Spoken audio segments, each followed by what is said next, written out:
बीडमधल्या इशारा सभेतून मनोज जरांगे पाटील यांनी सरकारला इशारा दिला आणि अखेर 20 तारीख ठरवली। विशेष म्हणजे मुंबईमध्ये आमरण उपोषण करत असताना अंतरवली सराटीतून मराठा समाज बांधवासोबत स्वतः जरांगे पाटील जाणार आहेत। या संदर्भामध्ये कार्यकर्त्यांना काय वाटतं? कारण हा इशारा या खरं तर कार्यकर्त्यांसाठी होता, केवळ बीडच नाही तर महाराष्ट्रातील मराठा समाज बांधवासाठी होता। मला सांगा, काय घेतलं तुम्ही या भाषणातून?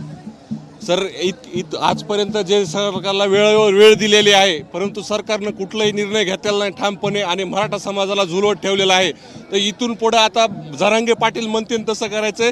20 तारखेला सरकारला काहीतरी निर्णय घ्यावा लागेल 20 तारखेच्या अगोदर, नाहीतर मराठ्यांचा महाप्रलय मुंबईत आल्याशिवाय राहणार नाहीये आणि मग त्याला जबाबदार सरकार असेल। पण तुम्हाला असं वाटतं की सगळा मराठा समाज बांधव परत मुंबईपर्यंत एक येणार मुंबईपर्यंत? सर्व 4 ते 5 कोटी मराठा बांधव मुंबईला येणार आणि आरक्षण घेतल्याशिवाय माघार येणार नाहीत। काय वाटतं तुम्हाला? माझं असं मत आहे, संबंध महाराष्ट्रामधल्या एक विनंती आहे, ही जरांगे पाटलाची ही जन्मभूमी आहे आणि महाराष्ट्र हा कर्मभूमी आहे आणि पाटील म्हणतील तसं तर कसं पाटील म्हणतील। काय वाटतं तुम्हाला की काय तयारी, काय वाटतं तुम्हाला की मनोज जरांगे पाटलांनी आता इशारा तर दिलाय, बाकी लोकांची तयारी किती आहे?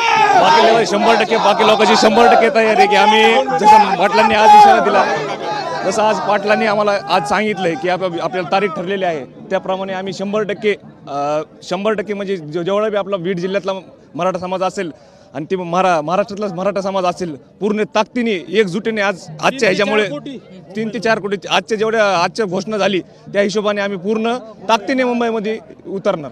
काय वाटतं?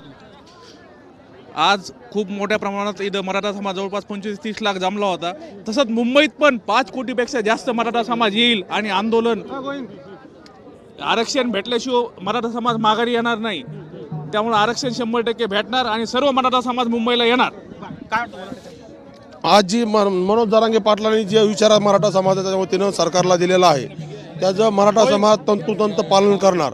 कारण या ठिकाणी जरांगे पाटलाने बीडच्या ह्या इशारा सभेमधून असं सांगितलं की सगळ्यांना विचारलं हातावर करा, हे आपल्याला आंदोलन, मी त्या ठिकाणी उपोषणाला बसणार आणि त्या ठिकाणी समाज बांधव आमच्या त्या ठिकाणी जरांगे पाटलाला भेटायला जाणार। ही मात्र काळ्या दगडावरची पांढरी रेघ आहे। तयारी करणार सरकारनं आपल्या चॅनलच्या माध्यमातून विनंती आहे सरकारला की मराठ्यांचा आता अंत पाहू नये, सरकारनं काय ते 20 तारखेपर्यंत निर्णय घेऊन टाका, नाहीतर आम्ही मराठी 100% मुंबईमध्ये दाखल होणार। बघतो आपण की जो इशारा मनोज जरांगे पाटील यांनी दिला होता, तो इशारा सगळे कार्यकर्ते अगदी तयारीत आहेत, ज्यांनी घोषणा करतायत की आम्ही मनोज जरांगे पाटील यांनी सांगितल्याप्रमाणे बीड जिल्ह्यातीलच नाही तर महाराष्ट्रातील लोक सुद्धा मुंबईकडे या आंदोलनासाठी कूच करतील। कॅमेरामॅन पप्पू मोरकर सह गोविंद शेळके, एबीपी माझा, पाटील मैदान, बीड। एबीपी माझा, उघडा डोळे बघा नीट।